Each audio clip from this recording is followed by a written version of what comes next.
Modern बहू, धार्मिक सास। हाँ भाई, कौन हो? किससे मिलना है? जी मैं जोमेटो से आया हूँ। आपके यहाँ से नूडल्स का ऑर्डर आया था। तभी वहां आलिया आ जाती है। अरे माँ जी, रोज तो हम घर का खाना खाते ही हैं, इसलिए मैंने सोचा कि आज सबके लिए नूडल्स मंगा लेती हूँ। अरे बहू, तुझे तो पता है कि मैं बाहर का खाना खाती नहीं हूँ। अरे कम से कम मंगाने से पहले एक बार मुझसे पूछ तो लेती। मैं ये तेरे नूडल बुडल नहीं खाने वाली। हाँ क्या माँ जी, आप भी छोटी मोटी बातों को पकड़ कर बैठ जाती हैं।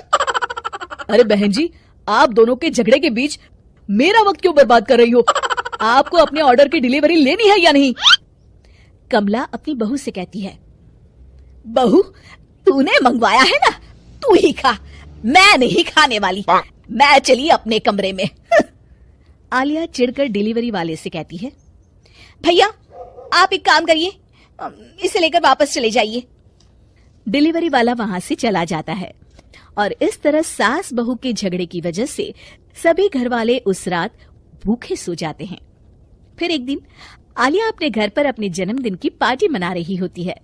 उस रात उसकी सास कमला की तबीयत ठीक नहीं रहती और घर में हो रहे शोर शराबे से उसे बड़ी तकलीफ होती है। अरे बहू, पागल हो गई है क्या? मेरी तबीयत इतनी ज्यादा खराब है और तू घर में शोर शराबा कर रही है? अरे माँ जी, आज मेरा जन्मदिन है। अरे जन्मदिन तो हर साल होता है। तेरे जन्मदिन के चक्कर में आज मेरा मरण दिन ना हो जाए। ओहो माँ जी, आप तो मेरी हर बात पर कोई ना कोई नुक्स निकालती ही रहती हैं। अब इंसान अपने घर में ही तो अपना जन्मदिन मनाएगा ना। अरे तो जन्मदिन मनाने के तरीके भी तो होते हैं ना। जरूरी थोड़ी है कि शोर शराबा करके ही जन्मदिन मनाया जाए। तभी वहां खड़ी आलिया की सहेलियां आपस में बात करने लगती है। अरे जरा इसकी सास को तो देख, ये तो बड़ी चिड़चिड़ करने वाली लगती है। बेचारी आलिया, उसे कैसी सास मिली है। मेरी मान, अब हमें यहाँ से चलना चाहिए। घर का खराब माहौल देख आलिया की सभी सहेलियां वहां से चली जाती हैं। अपनी सास का ये बर्ताव देख आलिया भी मुंह फुलाकर अपने कमरे में चली जाती है। इस तरह दोनों के झगड़े दिन ब दिन बढ़ते चले जाते हैं। देखते ही देखते दोनों सास बहू की तूतू मेमे के चर्चे पूरे मोहल्ले में होने लगते हैं। फिर एक दिन, माँ, अभी कुछ दिनों के लिए बच्चों की स्कूल की छुट्टियां लगी हैं। मैं सोच रहा था हम कहीं बाहर घुमाते हैं, क्या कहती हैं आप? हाँ हाँ बेटा, ये तो बहुत अच्छी बात है। मैं तो कब से वैष्णो देवी जाने की सोच रही थी। चलो इसी बहाने माता के दर्शन भी हो जाएंगे।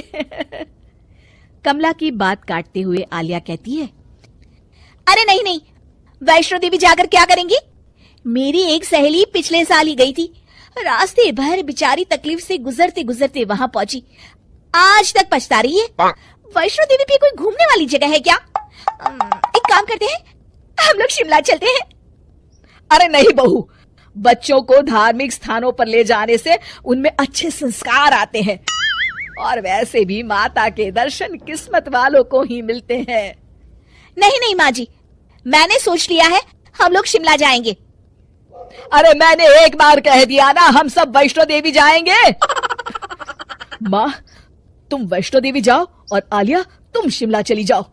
मैं बच्चों के साथ घर में ही रहूंगा। अरे लेकिन आप ये क्या कह रहे हैं? अरे तो और क्या करूं, तंग आ गया हूं मैं तुम दोनों की रोज की झिकझिक से। बस खत्म करो, कहीं नहीं जा रहे हम, घूमने का प्रोग्राम कैंसिल।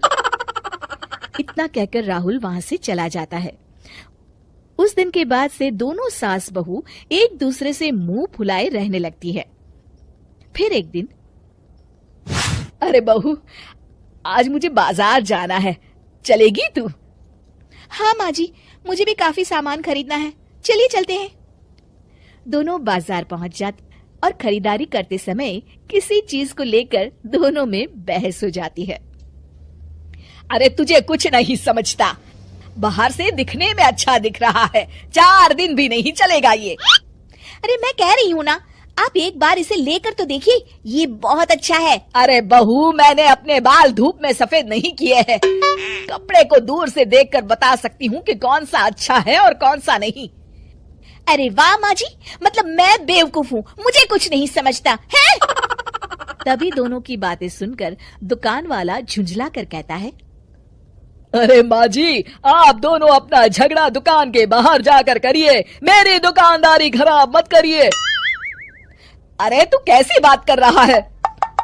अरे तो और क्या करूं? सारा मोहल्ला तुम दोनों के झगड़ों के बारे में जानता है। आपके झगड़े के कारण दूसरे ग्राहकों को तकलीफ हो रही है। जाइए, आप दोनों किसी और दुकान से सामान खरीद लीजिए। दुकानदार की तीखी बातें सुनकर कमला और आलिया को बड़ी शर्मिंदगी महसूस होती है। घर आने के बाद दोनों के मन में दुकानदार की बातें घूम रही होती है। बहू, मुझे लगता है कहीं ना कहीं गलती हम दोनों की है।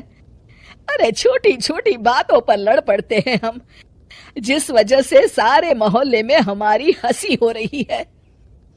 हाँ माँ जी, आप बिल्कुल सही कहती हैं। आखिर हम दोनों को जिंदगी भर साथ रहना है और हमारे बीच आपसी तालमेल होना बहुत जरूरी है। माँ जी, मैं आज के बाद आपसे किसी भी बात पर बहस नहीं करूंगी, मुझे माफ कर दीजिए। अरे कोई बात नहीं बहू, गलती हम दोनों की थी।